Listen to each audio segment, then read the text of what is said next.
Hello everyone and welcome to an incredible game that just finished from round 5 of this year's Tata Steel Masters edition, and I'm not gonna say anything about the game, let's just dive straight into it. So it's Jorden Foreest versus Nodirbek Abdusattorov. Nodirbek doing incredibly well in the tournament. Jorden not terrible, but as he already won Tata Steel once, I'm pretty sure he's not satisfied with his result. A chance against Nodirbek with white is definitely a way to, pick it up. So let's see what happened here. Jorden with white opened with pawn to e4. Nodirbek replies with pawn to c6. He goes for the Caro-Kann defense. Pawn to d4 and pawn to d5. And like I said, I'm not gonna say much, but I hope you brought your bag of gold coins, as after seeing this game, a good showering will be in order. So let's see what happens. Pawn to e5, the advanced variation to the Caro-Kann. This is still the main line. Bishop to f5, and now pawn to c4. We have bishop to e6, pawn to e6, and knight to c3, and the bishop to b4. And here c captures on d5 is the most popular, but we have knight to g to e2, knight to e7, and now pawn to a3, attacking the bishop. And there is one game that was played last year, but not in a top-level event, where bishop captures and c3 was played, but here we have bishop to a5. It is the top move recommended by the engine, and it is now, as of move 7, that we have a completely new game. So let's see what happens. Of course, pawn to b4. If it's possible, it should be played. Bishop to c7, and now knight to g3, attacking the bishop, and bishop goes back to g6. So Max with some very nice control over the central squares here. Nodirbek nicely positioned bishops, and well, h4, h5 is coming, of course. Pawn to h4. We have pawn to h6. Nodirbek makes some room on h7 for his light square bishop. h5, bishop to h7, and now queen to g4, going after the g7 pawn. And there are, few ways you could meet this. You could maybe give up the pawn to go rook g8. First, you have to move the bishop somewhere. You could go king to f8, something maybe Nepo would play. But here we have, obviously not castles, we have rook to g8. And okay, the pawn is now nicely defended. We have bishop to e2, and d captures on c4, forcing Jorden to waste the tempo here. Bishop captures on c4, and now knight to d7. We have castles kingside, and knight to f5. So the question is, where is Nodirbek's king going? Obviously not kingside. Center of the board also, looks suspicious, to say the least. And, well, if there's only one option left, probably he is going queenside. So probably that is why Jorden uses his next few moves to go after the queen side right away. He goes bishop to e3. We have queen to e7, making room for the king, and now the immediate pawn to b5. We have pawn to c5, closing the queen side, and now knight captures on f5. We have bishop captures and queen to f3, attacking the b7 pawn, inviting Nodirbek to castle. But Nodirbek boldly castles queenside and says, okay, Max, what do you have? And here, probably best would be to just put a rook on the c file and continue the game nicely. But Jorden got a little bit hasty here, and he played knight to d5. And what can you play here? The queen is attacked, obviously, and you don't want to give up your dark square bishop, so you will capture. But look at this now. E captures on d5, bishop captures on d5. And now you might be thinking, well, okay, let's just save the bishop to e6. Well, you cannot allow this. It's not just giving up a pawn. It's allowing an unstoppable checkmate. So you cannot afford this. And even if you decided to give up the bishop, let's say you play pawn to b6, you try to save your b pawn, it still doesn't help you. Bishop check, bishop a6, and it's going to be queen checkmate on the next move. So after bishop captures on d5, king to b8 is the only move that keeps Nodirbek in the game. And now comes queen captures on f5, winning back material. We have knight, and okay, if you're wondering, okay, can we just go bishop captures on b7 now? No, you cannot, because now we can simply play whatever. And now some bishop to e6 action can be met with knight to c5. This is defended, and your entire position just falls apart. But it is a valid question. So after king b8, queen captures on f5, Jorden has to settle with winning back material, and now Nodirbek finds knight captures on e5, threatening the bishop on d5. And again, you cannot go for b7 first to sort of later pick up the knight on e5, because there's c captures on d4, a beautiful Zwischenzug here.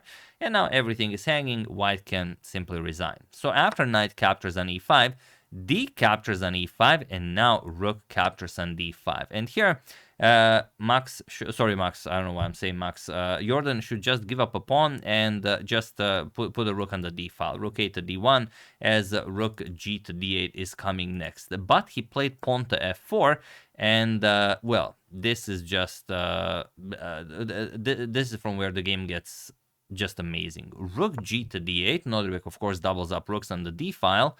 We have queen to e4, and now pawn to f6. As, of course, the queen on e4 is undefended, so it makes sense to open up this diagonal for the dark square bishop.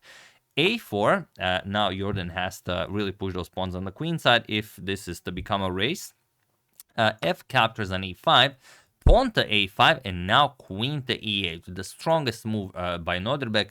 Not only attacking b5, not only attacking h5, but also now this becomes a threat, as the queen on e7 was undefended, but on e8 it is very well defended. So pawn to b6. Jorden cannot,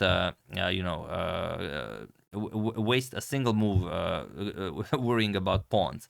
A captures. We have bishop captures on b6, and now comes f captures on e5. And here, there are many moves you could play, but Nodirbek decided to bring the bishop back to c7. Now, rook captures on e5 is the strongest move, and it's sort of winning by force, but you have to allow this pin, and then you go back bishop to c7, and you say, okay, it doesn't really matter because I'm up so many pawns. And after bishop captures, let's say bishop captures, and now some rook a to e1 action, because the threat was bishop to h2 check, followed by you losing the queen. You'll play bishop to d4 check, and also you're going to lose the h5 pawn, and okay, you can see that your position is hopeless. Queen captures, king g3, something like rook to d5. The threat is rook g5 check. White will have to trade queens. And okay, it's 2 rooks versus a bishop and rook, but 3 extra pawns, and those pawns are ready to march forward. This is an easy win for black. But Nodirbek had something else in mind, and that is why I sort of mentioned, I hope you brought a bag of gold coins. He played bishop to c7, and now look at this. Bishop to f4, rook to d4, attacking the queen. And there is no good move here for Jorden. And what I find amazing about this game is that I have no idea how many moves Nodirbek saw up front. Maybe even the entire game. I don't know. I'm gonna guess after this queen to e2 move, he was able to see at least 14 moves ahead, and that is what I will be. That is what is required of you in this video. So you have to see 14 moves ahead at least to find the winning line, and it is the only winning line. There are no in-between moves, so it's it's like that or not at all. Have at it while I give you a couple of seconds.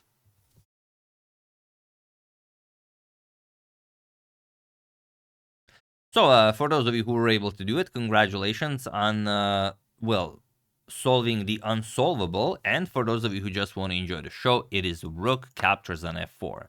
And I will guess that is the first move you thought of, because you guys are amazing players, but it is what happens next that is crucial. Rook captures on f5, and now not bishop captures, which seems like a great idea. Attacks both of the rooks and also frees up the c7 square for the king, because that queen to a2 might be a problem.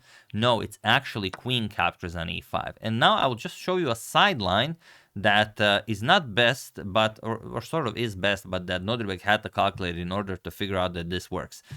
Rook f to a4. Going for checkmate and trying to give up your queen. Of course, we're not gonna fall for that because rook to a8 is checkmate.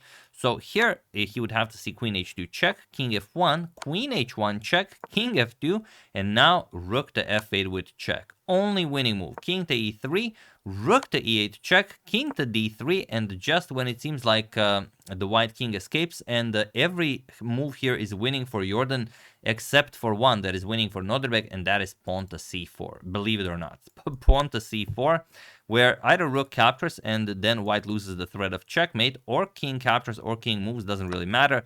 But now either the bishop comes into the attack or the queen comes into the attack, and also if bishop checks, queen captures bishop, there is no checkmate, even though you sacrifice your queen because you've moved the bishop.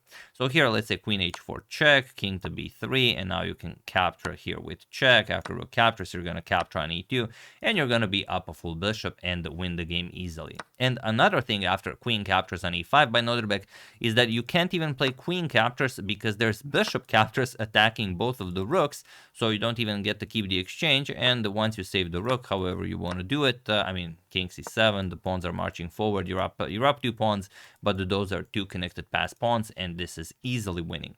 So that's why after this queen captures on e5 move, we have the immediate queen to a2. So offering the rook on f4 for queen to a8 check, but of course, well, we're not going to fall for that. Queen to e3 check by Nodirbek, rook to f2, blocking check, and now bishop to g3. Look at this amazing move. The only move that wins. There are no other moves threatening to capture on f2 while freeing up the c7 square for the black king.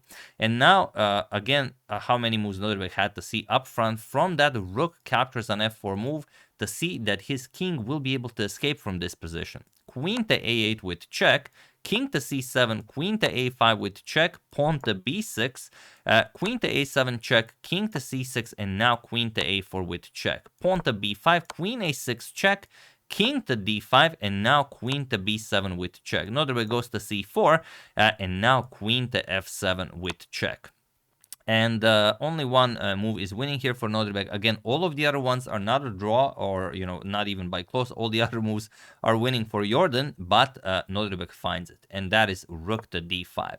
And this is the last move, I believe, of the line that he had to see when he played that move 14 moves ago, rook captures on f4. And here there's just no way that you can push for anything. A4 is covered by the pawn. There are no checks. The rook cannot move due to the pin here, so rook c1 is impossible. The queen is covering that. So rook to a2, you have to stop checks and improve your position. And now Nodirbek captures on f2. Finally, we have rook captures. Queen captures is also not very good. Rook captures, and now queen to d4. No more checks and no more worries for Nodirbek. You can give one check here, but then the black queen would gobble up the white king, so you really can't. So here, king to h2, unpinning, and now queen to e5 with check, king to g1, and king to b4. Beautiful move that allows the rook to get into the game, and also the king will be very, very safe here.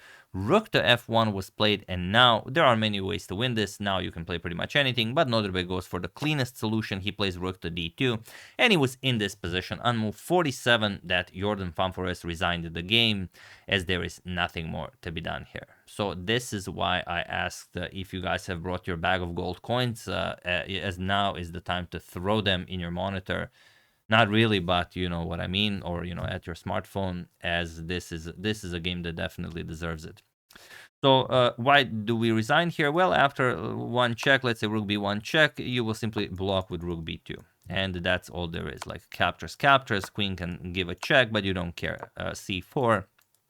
And it's not going to be possible to stop those pawns. Yes, you're only up 2 pawns, but 2 very well advanced pass pawns. No way to stop that. Like king to b3, you can give queen g3 check. c3 is coming. What? King h2, you're going to play king to a2.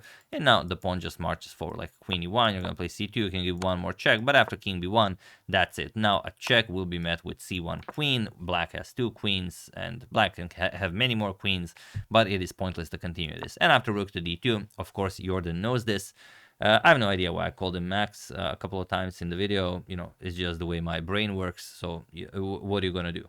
But yeah, brilliant stuff by Nodirbek with the black pieces against a brilliant player like Jorden, one of the winners of this prestigious tournament, the Tata Steel. I mean, that's not an easy thing to accomplish.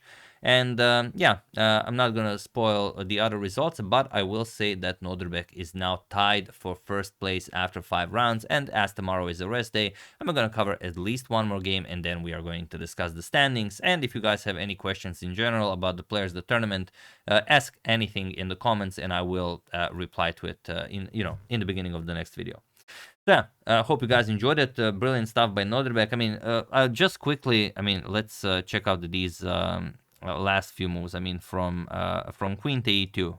like rook captures on f4, and then he calculates this, and then I mean just goes for this beautiful king march, so to say. This is not a king walk, this is a king march, and then just puts the king on b4.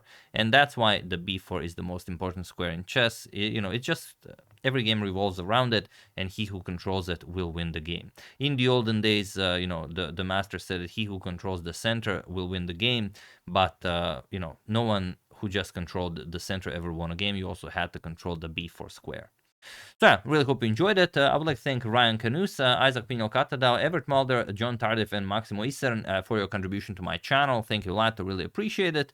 As usual, you can check 2 of my previous videos here. Thank you for watching, and I will see you soon, continuing to check up on your wonderful suggestions, but mostly covering the Tata Steel until it finishes. So yeah, thank you all. I will see you soon, and have an excellent rest of your day. And I mean, what a game.